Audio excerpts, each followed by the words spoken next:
Hey guys, Dr. John Michael Salvato here, and you are watching the Masca and the Mystic. We live in a time when, amidst the pain and the uncertainty of this global pandemic that we're all facing, our society is being forced to change our behaviors. We're being forced to do things like working from home and gathering in smaller numbers. And while that's responsible for bringing about some really interesting personal insights, maybe some personal growth, and certainly a lot of challenges. One of the things that we often forget to talk about and maybe don't consider is the powerful healing space that this pandemic is creating for our planet. And our guest today has written a book entitled Otherworld, Ecstatic, let me see if I can pull that up on the screen. Otherworld, Ecstatic Witchcraft for the Spirits of the Land. And today we are going to talk with him and explore some of the remarkable insights that his fourth book brings to our community and to our world when we get back right after this.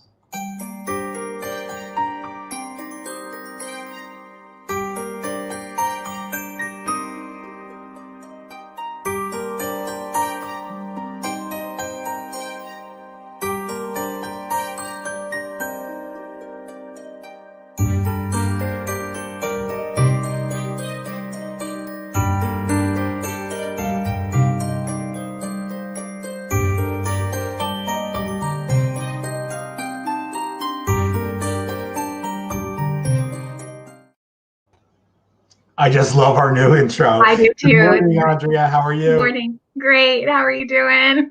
Good. And, just for those folks who are tuning in, remember this is and I will pull up the comment section so I can keep an eye on that. This is a live and interactive show, so we encourage you to, to comment, to ask questions, especially of our guest. Because I think you guys are going to absolutely love the conversation today. And of course, as always, thank you in advance for liking and subscribing and sharing this broadcast with people that you think might vibe with us or find this show interesting. So Andrea, are you as excited as I am about bringing our guest in? Absolutely. I love his book. I love everything about it. It's so rich. I can't wait to talk to Chris. I'm going to go ahead and pull that up one more time because it's kind of odd to smush us out of the picture otherwise. So let's put the book on the screen. There it is, guys. It is called Otherworld, Ecstatic Witchcraft for the Spirits of the Land. And our guest today, who I'm going to pull in right now, is Chris Allaun. Chris, how are you? I'm good. How are you? Good. Well, Chris, your book, as I said, is Otherworld, Ecstatic Witchcraft for the Spirits of the Land. It's your fourth book. It's coming out in December, right? Yes, it's on Amazon December 1st. Technically, it's being released on November 27th, but that's only in the retail stores, but nobody's going to the retail store. So Amazon, way to go. Well, for those who aren't familiar, and you can pre-order it now, right? Oh yes, please pre-order now, right this second. Good. Chris has been studying witchcraft and magic since 1992. He's one of the founders and ministers of the Fellowship of the Phoenix, an initiate of traditional witchcraft and the Ordo Templo Orientis, a 20th century initiatory organization and that studies the occult. And he's also a sacred pipe carrier in the indigenous people's tradition, teaches classes on shamanism, witchcraft, necromancy, and energy healing. And many of you have seen him in some of our classes that we've done, like the Witches on Lockdown at the beginning of the pandemic, when we quickly did a program because we were just so convinced that this was going to be something that our country rallied around and got a handle on, and that by summer we were all going to be frolicking and applying what we learned in our classes.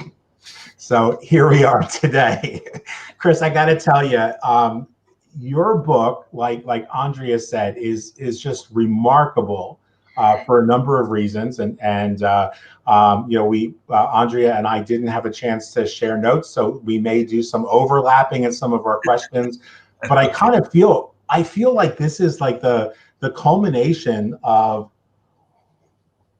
kind of like the culmination of your work exploring the underworld and the upper world. And all 4 books offered such a really cool like an opportunity for practitioners to explore ways of connecting magic with the natural world. But this one, I think, above everything else, kind of spoke more deeply to me about the need not only to connect, but to heal the world, to connect. And so coming from this tradition that for us began, for Andrea and I, began as a small child, teaching us to respect and care for and communicate with the spirits of the land, your book felt like a gift. It felt like, like in a world where we get caught up in the dress up and the and the glamour and the sparkle and eyeliner, and all of that stuff is great, but like we sometimes forget that it's about the relationships every day.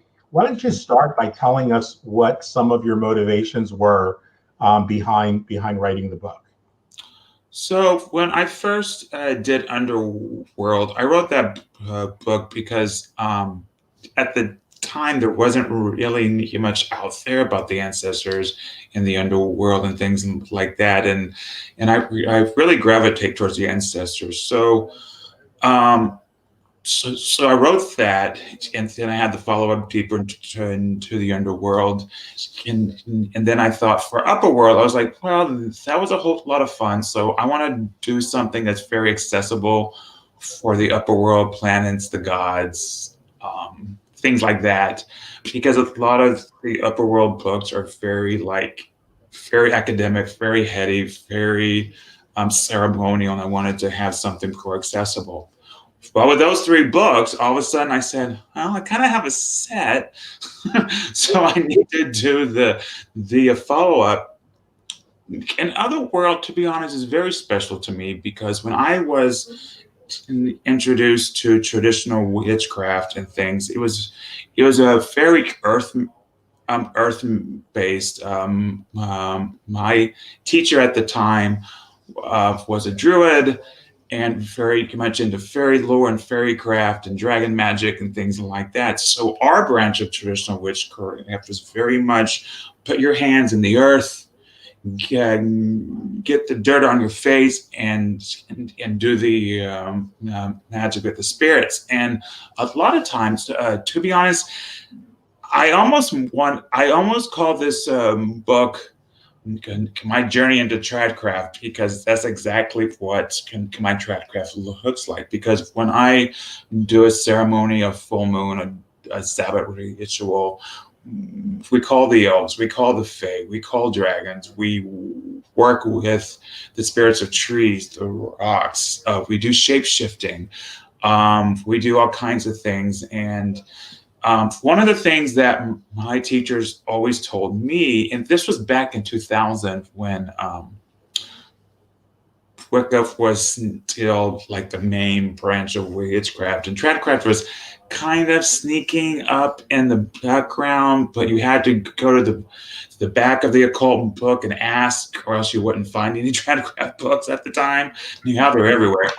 But he said that a magical person, a shaman, a druid, a witch should be able to go into the forest without any tools, any props, anything, breathe in, connect with the spirits, and do the work. And that's the idea of writing this book, because if you notice, there's almost 0 tools. I talk about offerings, like, bring offerings for the animals, or bring offerings for the trees, like bring some water or whatever, and maybe a blanket to set, or a candle, and that's it. If there's any candles or fire, people are like, well, how are you going to go outside with candles? No, that's the inside work. We're not setting anything on fire today, I promise. And one of the things I loved too about that was in talking about that, you also brought in this idea of stewardship of the land, and how that in itself is such a huge part of our magic. So when you are out in a space, clean up if you see something there that needs to be brought out of that sacred area, because there is, this tendency of humans to leave trash, and so that part of the stewardship is as much a part of our working as anything else. It's as much as part of the offering as anything else. Again, I was taught that it's about relationships, and so Exactly. I live in Chicago, so whenever you go to a park and in Forest Preserve, I will say I'm very blessed to be here in Chicago, because we have the lakefront where you have all types of parks, a 10-15 minute drive, and we have forest preserves. So it's not that hard for me to find places to do work. However, in some of the parks, people just leave trash, and I want to curse them. It's like, no. And so I tell all of my students and all of my every one in my congregation, I'm like, whenever you go outside to do your work, bring a little bag, some gloves, and if nothing else, clean up your area. Yeah. Because I also believe that whenever you do that, you make the spirits happy, and they're like, "Hey, this is here again. He's going to help us, and we're going to empower his magic. We love him because he feeds us and he cleans up over here. We love him." And so whenever you work with the spirit of place, we should always ask them, "Hey, spirit of place, can I work here today or tonight?" And sometimes they say no. At the parks, they're like, "Oh, thank God Chris is here. Please do your magic." Because I clean up. And the few times I forgot to bring a bag, I'm like, "Oh, I got my backpack. Here we go. I'm going to clean up some beer cans and everything else." And that can be just as, to me, that's almost part of the ceremony itself, is that Absolutely. You're doing this because you're creating this relationship, and you're being mindful of your space, and you're helping in a way that I think if we just bring our things and set them down, like, we're not really in that space yet. But if we're cleaning and communing in that particular way, it just brings a different depth and a softness to the relationship that you have with those intimacy. Well, it's kind of like whenever you go to a friend's house and they're sick, and you're like, "Okay, you lay down. I'm going to do your dishes. I'm going to cook everything because they have the flu, and I just take care of everything." And then they're like, "Oh my God, thank you so much." You don't just walk in and say, "What's for dinner?" Right? So. Andrea, I'm going to let you go ahead and lead off the discussion tonight, because I know you've got some questions. Oh, well, one of my favorite parts of the book, and I loved the entire book, but I kind of thought my favorite part would be the chapter on the nature spirits, which of course I absolutely loved. But my favorite part of this book was the chapter on the ecstatic dancing. And I absolutely loved that entire chapter. And it brought in different cultures, which to me was also very validating and very, that resonated very deeply with me. So the chapter on the ecstatic dancing, one of the parts that, of course, I absolutely loved was you told the story of Rumi and Janzi. And I think that one is often overlooked. People think of Rumi and they think of poetry.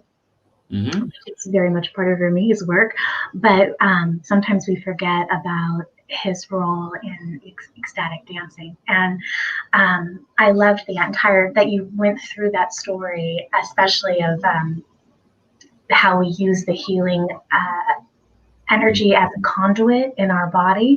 So when Rumi first had that experience of ecstatic dance, and by hearing the hammering and the goldsmith's shop when he was walking by, and that has a whole other aspect, related to the jinn, which are of course the earth spirits, fire and air. And when he lifted the right hand up and then the left hand down and began to spin, creating the air, which inviting in our twin of the jinn to spin with us and create this ecstatic connection with the the upper world, bringing that down into Mm-hmm. the ground, creating the conduit. I absolutely just loved that entire portion, and reminding us that our body is a conduit and that we work in that particular way. So that was, and we have, if you've ever been to a Persian wedding, like we joke about this, but we call it screwing in light bulbs, when you're, but there is, once we get into it, there's, especially in the Sufi and, when you get into more mystical traditions, the spinning and how that creates this connection and conduit with the divine. I absolutely, that was my favorite part. I love that you broke it down into the other traditions and made it very accessible with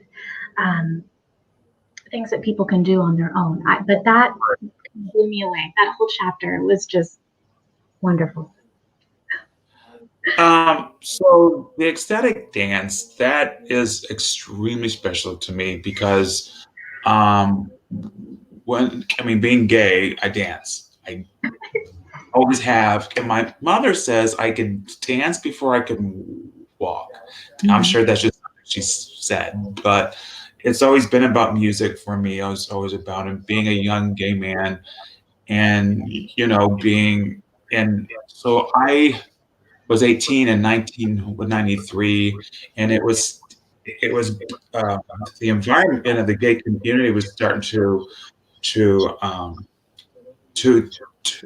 transition into this whole thing of kind of being mainstream, sort of, but it was still, you needed to go, especially I'm from Texas, you needed to go to a gay club or whatever to find community. And so it was about dancing. It was about that. And then I remember when I was in my 20s, I would take these classes and witchcraft classes and read books and stuff. And I was so fascinated with the idea that to honor the gods, to honor the spirits, and to raise energy, in Wicca, they call it the cone of power, that you dance. But, through breath work and energy work and dancing and working at that, with that energy, you can do a lot of spellcraft. Again, in the Tradcraft tradition, I was taught, they would teach you how to use movement, breath, and dance to go into a trance and work with the spirits. So I love that. I think it's amazing. I think that's something that I use all the time. And so what I wanted to do, because I use the ecstatic dance and working with the ancestors, the gods, especially working with the Fae, because you have to remember the elves and Fae love to dance as well. And so they're like, yeah, this is cool. Let's hang out. And so I put a little bit of that in each of the chapters so that you can see how versatile it is versus, you can only do one thing. You can only honor the god. Well, no, you can do all types of things. You can conjure the dragon, or you can summon the elves, or you can go into a shamanic ecstatic trance with it and work with the nature spirits, or go see Mother Earth, or whatever you want to do. And I have to say, the Rumi thing, I've always been a huge fan of his poetry, and I've always been a fan of the whirling dervishes. I just think they're beautiful, and they look like flowers opening up. And I didn't know until I started to do the research that Rumi started the whirling dervishes. It was him.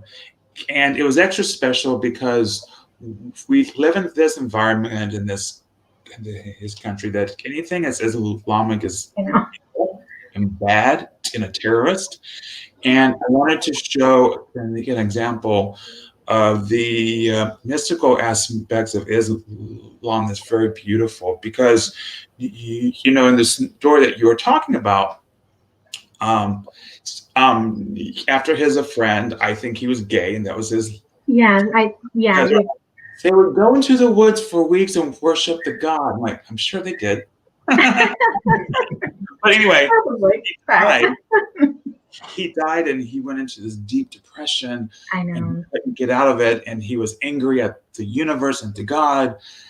And then he went into town and he heard the blacksmith, his hammer on gold that went ba ba ba ba ba ba ba ba ba. And all of a sudden he remembers his friend, his lover or whatever, and he hears Allah, Allah every time they hit the gold. And of course, there's all this alchemy thing about gold means like evolving into spirit and things. And so he would hear the name of Allah. And so he started to turn in circles and just think of God, and he was just tranced out and taking away. And I was like, that is gorgeous story. I'm putting that in the book. It was one, and the other thing too that kind of tied into that I love that you wrote was comparing that to the constant motion of the universe, Yes. and that is prayer in motion, and that was just beautiful. I actually had I was doing some ministry work with the person who was an artist, and he was having an operation and he was having all types of trouble, and he wanted to like pray, and so rather than pray, he was drawing his art. And I was just thinking, wow, that's an example. A prayer certainly can be like closing your eyes and saying, hey, spirit, hey, goddess, hey, God, or whoever, or hey, saint, or whatever you're going to do. But sometimes prayer can be sculpting. It can be dancing. It can be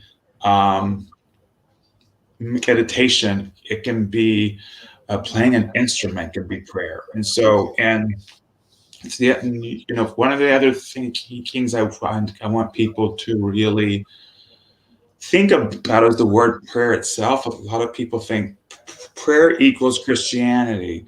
Well, and Native American, whenever I do the sweat lodges and pipe ceremonies for my Lakota tradition, we call it prayer. And I remember when I first started that tradition, I was like, is there a better word than prayer? Because that makes people think of Christianity, and there's some triggers there. And the leader says to me, you know what prayer is? Talking to spirit. That's it. It's not necessarily asking for anything. It's not promising anything. It's not saying forgive me. It's saying, hey, spirit, what's up? And I'm like, okay. So I want people to start to think about that, about how prayer is just talking to spirit, and you can talk to spirit through dance, through painting, through sculpting, through, to be honest, a good cry, I think, is a prayer in itself sometimes, I have something I wanted to talk about because I, like Andrea, absolutely loved the part about ecstatic movement and ecstatic dance. And in that same vein, before we start to dig into other chapters in the book, would you mind talking to us a little bit about my favorite part, or one of my favorite parts, was the work that you refer to as treading the mill. Could you talk a little bit about what that is and what that means? So treading the mill is it comes from traditional witchcraft, and it's kind of like the cone of power, but it's a little bit different. So the idea is that you basically you have a fire focal point, and it can be like a little fire pit, or it can be a lantern, or a votive, or a 7-day candle, or something. And then you and a few people, whoever's in your group or circle or your friends, you begin to walk counterclockwise. And the reason you go counterclockwise is because psychologically, we're going against the sun. So we know that the sun, like sunwise or clockwise, it brings things to us. It's like consciousness, the Godhead, healing. But going for counterclockwise is about going into the mystery. So going into, for not necessarily the underworld, but it certainly can, going between the worlds, working with the spirits, working with the ancestors, working with the fairies, things that are considered taboo and things that a witch would do. And so we go counterclockwise and we're walking in a circle, but our head is tilted and we're looking at the fire focal point. And then you begin to walk faster. And then you begin to trot. And then you begin to run. Then when you're about dizzy, and the whole time you're bringing the energy in and raising power, you hold hands, bring the energy up, then bring it down, then bring it back up again, and you circle the energy as everyone holds hands, and then you're in a deep trance, and you talk to spirits. I'll raise, when I say raise the dead, I basically mean just summoning the ancestors. I talk to the elves, and you see prophecies. You see like, oh, I'm seeing the future here. No tarot needed. I got it. And it's cool. And to be honest, it's been published before. The differences for me, a lot of older books, they assumed you already had the training. And so it was hey, as a reminder, here's a technique you can do. I specifically wrote all the energy work and breath work so that people who have never heard of things can say, hey, I can do this today. And it's very simple. Again, the only tool you need is like a lantern or a little bonfire outside. Can you do it inside? You can. Just make sure you have no furniture in your way. You can do it outside because the idea, it becomes, you're basically going into a trance and bonding with the nature spirits and the fae and the elves outside, but you certainly can do it inside. Yeah, that's okay too. Audrey, go ahead. Oh, I was just going to say, I was thinking of the next portion that we could dive into. And I'm torn between shapeshifting and nature spirits. So do either of you have a preference? Let's talk about shape-shifting because okay. so I hear 2 points of view. It's either don't do it, or I hear that's not real. It's just pretend, or whatever. Think about shape-shifting. Hey, you know what? Yeah. I am going to be an absolute tease. At the 30-minute mark, we usually break for public service announcement. And I was hoping you were going to build to a crescendo so that I could tease the hell out of everybody. We'll talk more about that right after this message. The principle of compassion lies at the heart of all religious, ethical, and spiritual traditions, calling us always to treat all others as we wish to be treated ourselves. Compassion impels us to work tirelessly to alleviate the suffering of our fellow creatures. To dethrone ourselves from the center of our world and put another there. To honor the inviolable sanctity of every single human being. Treating everybody without exception. With absolute justice, equity, and respect. It is also necessary in both public and private life. To refrain consistently and empathically from inflicting pain. To act or speak violently out of spite, chauvinism, or self-interest. To impoverish, exploit, or deny basic rights to anybody. And to incite hatred by denigrating others, even our enemies. Is a denial of our common humanity. We acknowledge that we have failed to live compassionately. And that some have even increased the sum of human misery in the name of religion. We therefore call upon all men and women to restore compassion to the center of morality and religion. To return to the ancient principle that any interpretation of scripture that breeds violence, hatred, or disdain is illegitimate. To ensure that youth are given accurate and respectful information about other traditions, religions, and cultures. To encourage a positive appreciation of cultural and religious diversity. To cultivate an informed empathy with the suffering of all human beings, even those regarded as enemies. We urgently need to make compassion a clear, luminous, and dynamic force in our polarized world. Rooted in a principled determination to transcend selfishness. Compassion can break down political, dogmatic, ideological, and religious boundaries. Born of our deep interdependence, compassion is essential for human relationships. and to a fulfilled humanity. It is the path to enlightenment and indispensable in the creation of a just economy and a peaceful global community.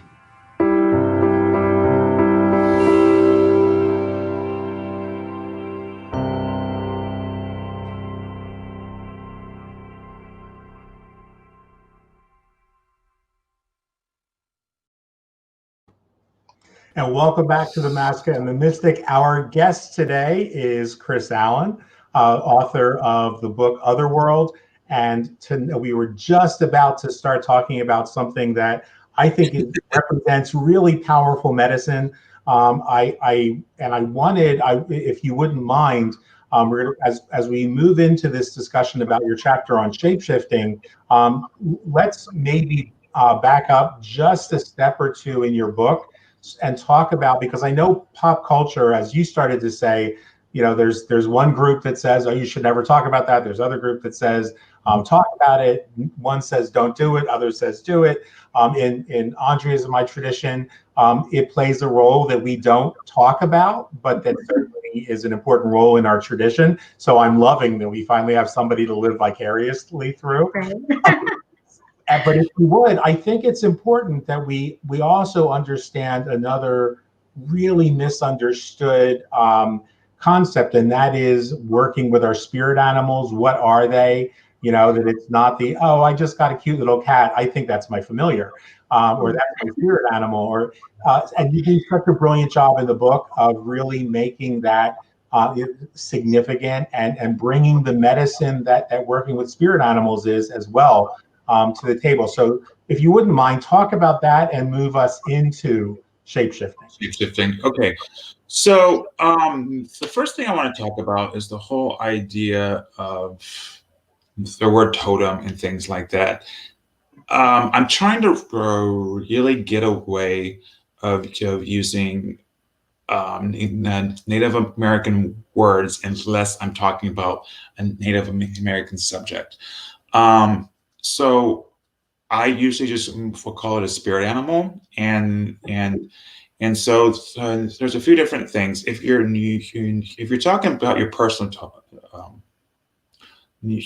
spirit animal, that is between your consciousness into some regard your physical being, to where you can tap into an animal spirit within your body. Like, for example, my spirit animal is a cougar. And it's interesting because if I look at the personality of a cougar, I'm like, yep, I share all those traits, or a whole lot of them. And so the benefit of working with that is I have found in my own experience that whenever you shapeshift and things like that with your spirit animal, it helps you heal faster. It can give you strength. I think part of that is, yes, you are drawing on the earth energy, but you're also drawing your innate strength and power. Like, you know how you hear when someone goes, oh, I was being attacked, and all of a sudden I picked up this huge guy and threw him, or I had to break down the door and I hit it with one punch. There's a hole in the door. I mean, yes, it's your adrenaline, it's your excitement, but you're also drawing onto a primal aspect of your consciousness, of your being, of your body. The other concept about familiars, and we use it a lot in witchcraft, and so in traditional craft. And the reason I just keep saying traditional craft isn't so much of a bragging thing, but it's so much of this is a very specific branch of witchcraft that I'm speaking to, and for not all traditions can believe this. But anyway, in traditional craft, we believe that a familiar spirit is a spirit that the horned god, some call it the devil or whatever, gives you at initiation. Here's your spirit. it can, a lot of times in the old lore, your familiar spirit takes the shape of an animal. So it's the opposite of what people think. A lot of people think, oh, you have an animal and then their spirit helps you. Well, in traditional crafters, no, the horned witch god gives you a spirit and it takes physical shape of an animal. That being said, I have a cat now. Her name is Azrael. She's actually asleep right next to me. But whenever I do any type of witchcraft or magic or divination, she sits right next to me. And I truly believe that she, on some energetic and astral level, I think she helps. However, she's not my familiar spirit. She is a cute kitty who likes to help. You know, and I think it's great and that's wonderful. But a familiar spirit is a spirit, and you know, if you're like, oh, I've been initiated, I don't have one, you can still get one, and then the book will tell you how. But there's also animal helpers, and animal helpers, it's very shamanistic, we use a lot of Native American healing and things. Spirit helpers are animals who are outside of your consciousness, who are not a part of you, who decided that, hey, I like you and I'm going to help you. You know, I have, and so your spirit animal is you, it's your consciousness. It will never change. So my cougar will always be cougar. It will never change. Your animal helpers certainly can change. So for example, I have crow, I have rabbit, I have bear, I also have hawk. I have a whole bunch, and they all have different things. One of the things I'm noticing, I keep touching my face. I'm like, stop it, Chris. I do it all the time. I'm like, I'm very aware of my face right now. It's a Zoom thing, I think. I think I do it otherwise. But anyway, one of the things I would really want Americans, especially white pagans, to stop doing is quit saying this. I saw a fox today. What's the shamanic meaning of fox? Stop saying that.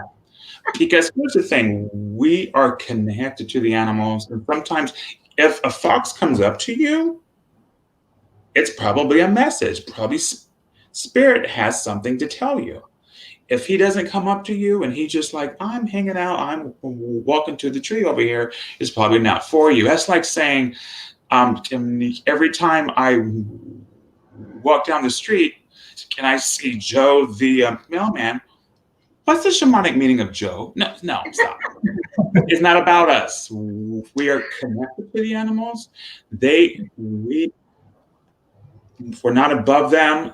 It isn't about us sometimes, unless the animal comes up to you. So that's my PSA about that. It's like, and also the other thing, if you really want to know, what does that animal mean to you in your tradition? So don't read a book on Brazilian shamanism if you're not Brazilian, unless you live in Brazil, then absolutely.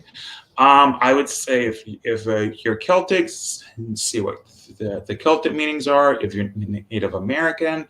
However, I will say I think it's confusing sometimes because basically all of us are immigrants here, all of us, and you may be fourth, fifth, sixth generation American, but your ancestors were immigrants. So I also believe in honor the spirits of the land. So if it's okay, I think, if you live in America or the US, Canada, Mexico, I think it is okay to say, oh, what's the Native American meaning of this animal? Because you're trying to honor that spirit.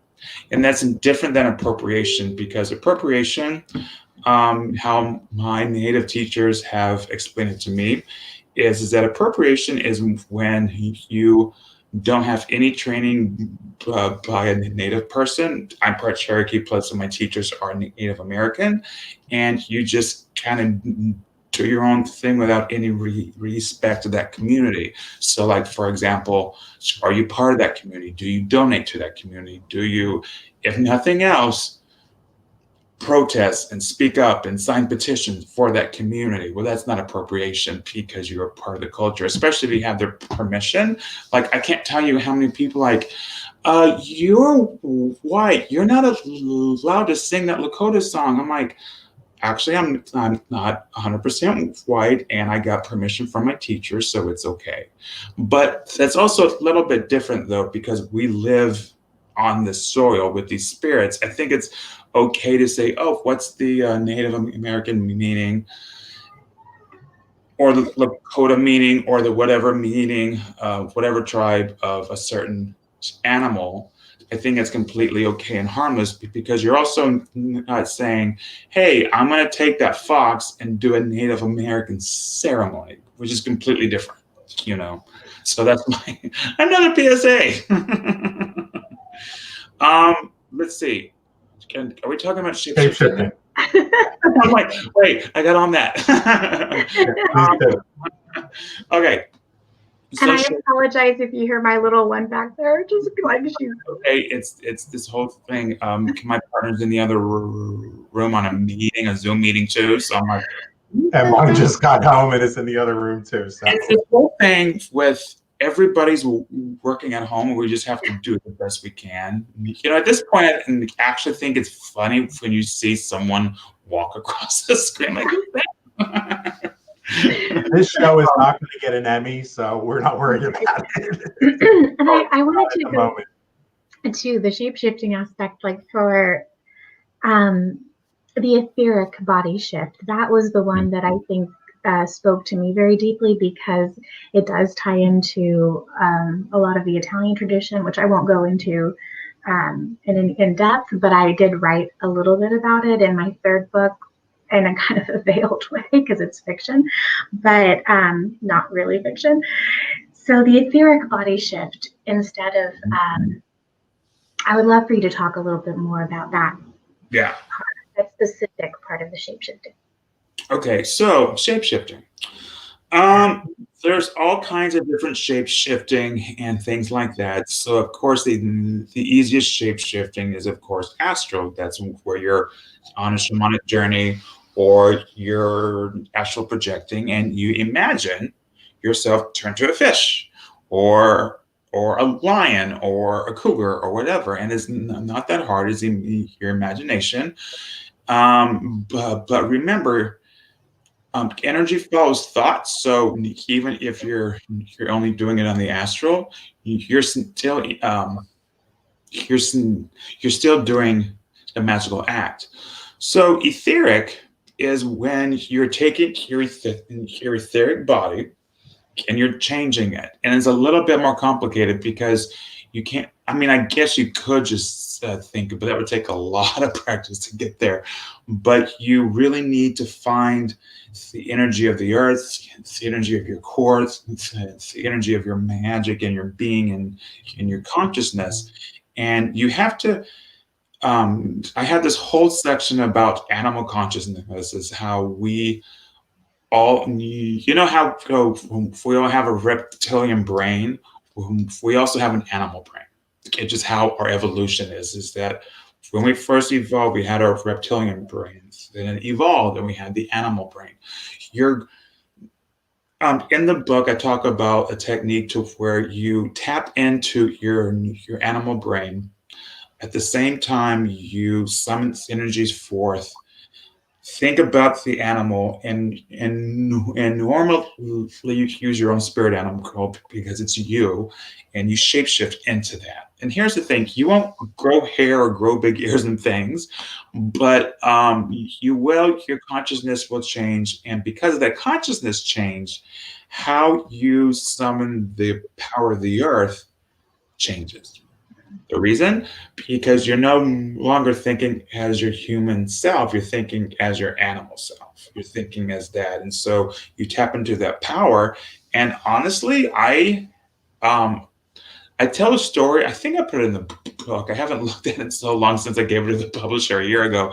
But so we used to practice as a part of our magic. And sometimes the cool thing I used to love about our group back in the day, 20 years ago, is that after we would do our ritual and honor the gods and the ancestors, we would play. And so we would play with Ouija boards and summon the dead and shapeshift and call fairies and just enjoy the full moon and the magic. And we would shapeshift all the time. And so we would practice and have fun and stuff like that.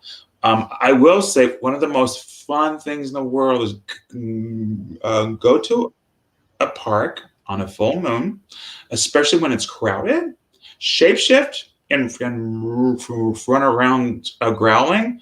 Oh, it scares them every single time. One time I was crossing the street here in Chicago in the gay area, and in Chicago we have a whole bunch of diagonal streets. So sometimes you have a 5-way stop, and sometimes the lights are confusing because you don't know, is it the diagonal or this street or what the horizontal street? I don't know. And so he being a Gemini, I was probably not paying attention anyway. So I'm walking across the street and this car slams on his brakes. He's about to hit me, like hit me. I shapeshift. All of a sudden I put my hands almost like a handstand on his hood somehow. And I can't do a handstand. Are you kidding me? I can't do that. I did a handstand. I was shape-shifting, like instinctually. I just thought cougar. I was like, I'm going to live through this. I'm going to be a cougar. And I did it. And then I landed like a cat. I landed on my feet. And then I went to the guy's window who looked like this. And I said, are you okay? And he goes, me? What just happened? And then it dawned on me what I did. I was like, I gotta go. Bye. Like, crap. So, and I like that too, because it shows that so many people have this idea that you're losing control and of your human self. Exactly.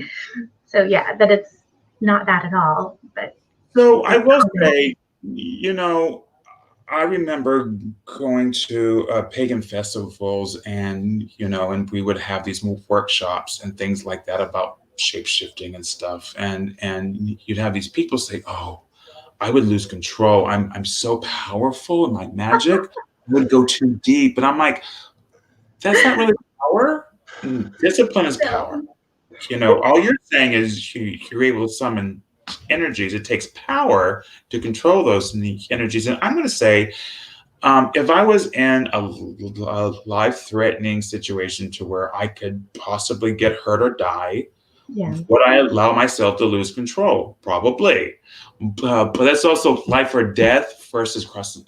Well, for me, it's almost life or death too. But I'm just saying there's a big difference between playing and experimenting in your circle with your magical group versus there's a gun pointed at my head. I think there's a big difference, and there's also psychologically a big difference too.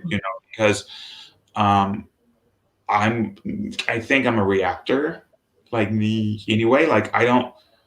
If I feel like I'm in danger, I don't just think I'm in danger. I just figure it out as I go and pick up the pieces later, I also think that shape-shifting, if you're not a reactor and you're a person who really thinks about things before they act, I think shape-shifting by practicing that technique will help you react faster to things. And I don't think it's a bad personality trait to be a thinker before you do, because God knows I need to learn that better.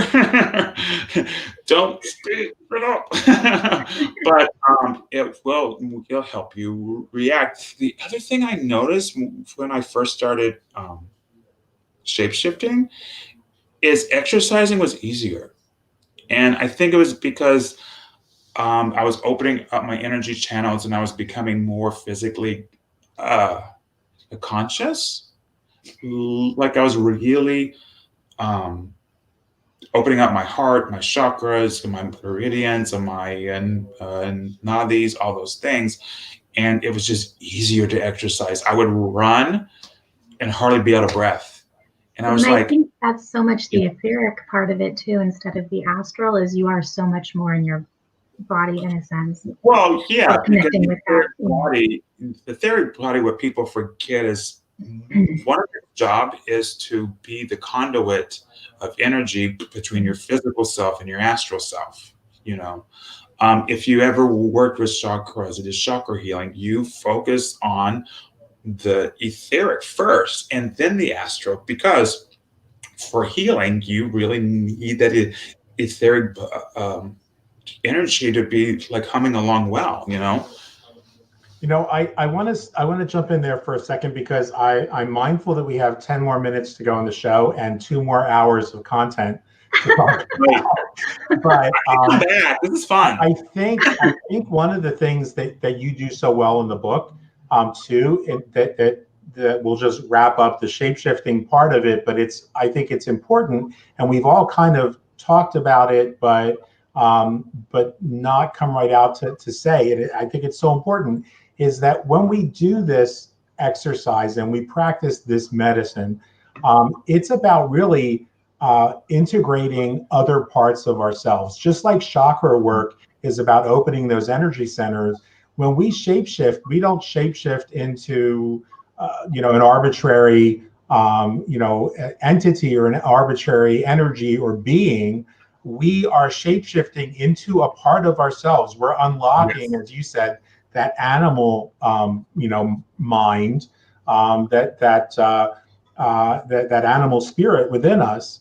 That it doesn't surprise me that exercise comes better for you.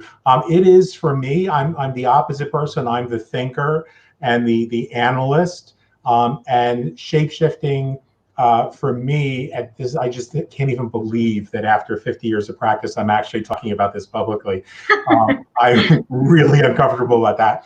But shape-shifting for me is what gives me that ability to be able, especially as an autistic person, to be able to move outside that analytical closed space. Exactly. And be able to be my whole self. It's almost like a healing, in a really powerful way. One of the things I want to say is that because a lot of us aren't in an agricultural or hunter-gatherer place, we have to really remember to connect to the earth. And versus our ancestors, it was very natural. But see, I grew up in farm country, and if you know those people, they are connected to the earth. They can tell you without even thinking about it, oh, the sun just set, because they just know, And I think shape-shifting is one of those things that brings us back to that connection to the earth, back to that connection. And as magical people and pagans, we know that animals are holy and sacred. There's this interesting philosophy that your consciousness is who you are. Your higher for consciousness is a link to your god or goddess, and that's how we're able to invoke. But your subconscious is you're linked to the animal self and the animal kingdom. And so to have a full experience of spirit, we need to have all three. Well, let's use that as the jumping off point for the final part of our segment. Even though we only have 6 minutes, I think you can deliver a lot. No pressure, no pressure. But that another part of that full integration, I think, is recognizing, working with, building relationships with, and you just said part of our responsibility is healing the planet. And a lot of that happens in the critical role that the spirits of place, the spirits of the plants themselves, even the spirits of our homes play in the relationship that we have with them as being allies in that work. And in a class that I teach on the Italian tradition, we're actually getting ready to talk about working with the spirits and the saints and the old ones. And so many times I think people jump over that opportunity to work with the spirits of the plants, and they just say, okay, so what does this plant do? This plant does this for my magical working. That's what I'm going to use it for, without taking time to cultivate a relationship with the spirit of Rose herself, of Datura herself, or one of the other energies. And then that takes us out of balance, because if you're working, depending on what tradition, let's say Datura, depending on what tradition you're in, it might be the link to Venus, it might be the link to Saturn, that you find in Datura yourself. But whatever it is, it's a relationship that gets cultivated. It's an asking for permission. It's not just a what can you do for me, but what can I do for you in return? And I think you talk about that in the book. So we've got about 5 more minutes, if you don't mind. Yeah, it's easy. Well, one of the things we have to remember is, along with the animal spirits, but the plant spirits are alive. They're alive beings. They're alive. It's just because the tree doesn't have a face. Well, sometimes if you look at it, you do see faces and things, but it's alive. You have to treat it like that.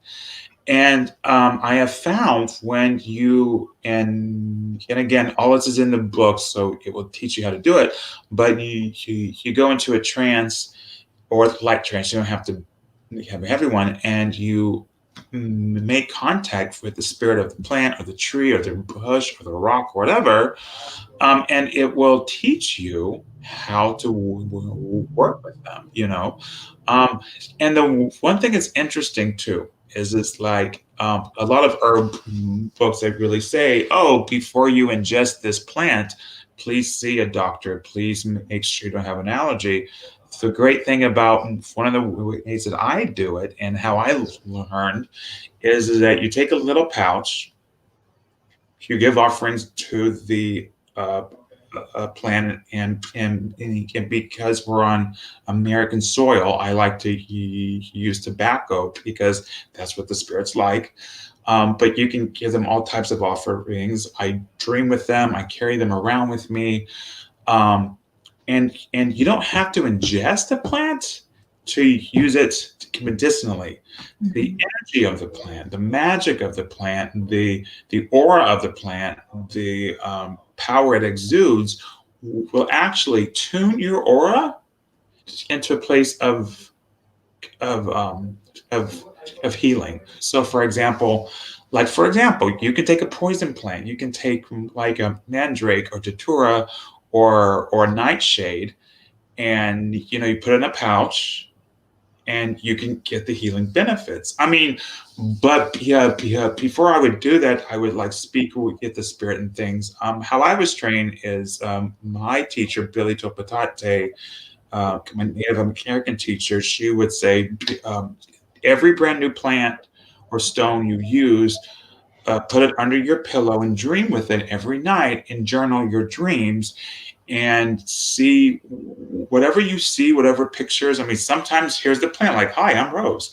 Other times you see a story, a scenario, a symbol, a color in your dream. You write that down and it will teach you how to work with them. And then you can put it in your little pouch or in your pocket or whatever, and it will help you heal, And I just think that's cool because in that regard, you don't have to be so afraid, because I have a whole lot of friends who are like, I'm not ingesting anything I don't know about, which is wise, because well, think about peanuts.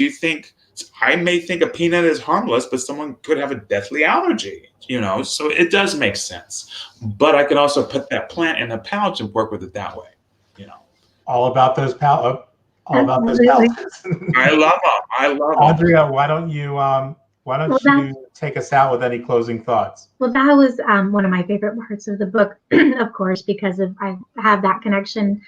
I love that connection with nature spirits that I've kind of grown up with, and I'm trying to share with my daughter. And one of the things that was also in that chapter that I found quite beautiful was this idea of creating nature songs. And these are the songs that arise when you're in nature working with, plants and animals, that kind of each one has its own songs that I can convey to you. And my daughter does this very naturally because she's a child, and children have that connection very innately. And so she has the song of the hummingbird, and she has the song of the chamomile. And, while we plant, and I'm teaching her to harvest with the cycle, we're doing all of these things like I was taught. And as adults, we are sometimes taken out of that space. And when we go back into that and remind ourselves, it doesn't even have to be, this doesn't have to be a rhyme. This doesn't have to be in tune. This can be the song that they're sharing with you and that you're sharing with them. And you create not only a vibrational symbiosis with them, because all vibration also is part of our working and healing, but it's that beautiful, like everything in your book, relationship that you're creating. Everything. Absolutely. And that is entirely the beauty, I feel, the underlying beauty, the theme of this book is creating deep relationships with all of the spirits around you, that especially plant spirits really want to help. They want to help. So they do. They really, really do. And I loved everything about it. I loved your book. It was beautiful and very rich. I need to go back and read it like 3 times. There's a whole 4 chapters we didn't even talk about that.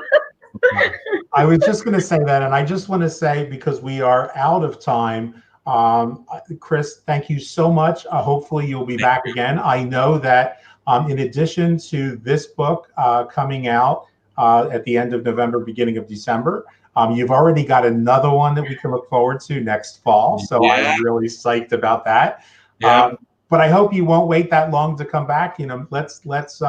I'm sure we will pick up a topic in the book that we could just have a discussion around that one topic sometime if you would come back. Thank you so much for being here, my brother. I love seeing you and hearing from you. And folks who are watching, this broadcast might end at 1 o'clock Eastern time, but your questions can go on whenever you happen to watch this.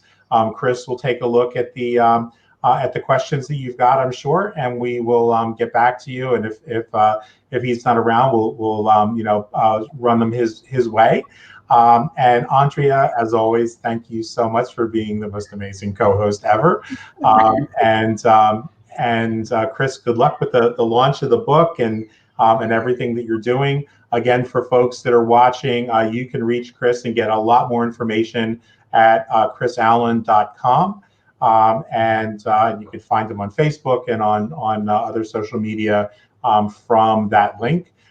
As we say at the end of every one of these broadcasts, I want to thank you for being with us. I want to encourage you to stay in the moment. That's where the power is, to really fill that moment with gratitude, fill that moment with an openness that will help get us through these difficult times. And always remember, my friends, the best is yet to come. We'll talk to you soon.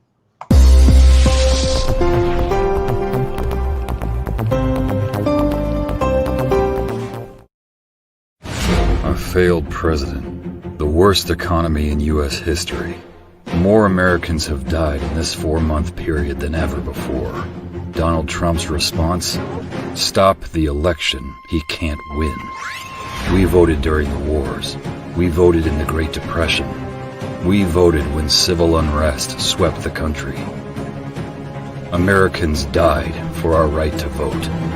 Americans marched for our right to vote. Americans were beaten and brutalized for our right to vote. Now a failed president faces defeat, with millions out of work and tens of thousands dying from his incompetence and neglect, threatening the very foundations of democracy. Donald Trump, here's the message. We will vote. We will defend America. We will throw you and your failed cronies out of office. The choice, America or Trump. The Lincoln Project is responsible for the content of this advertising.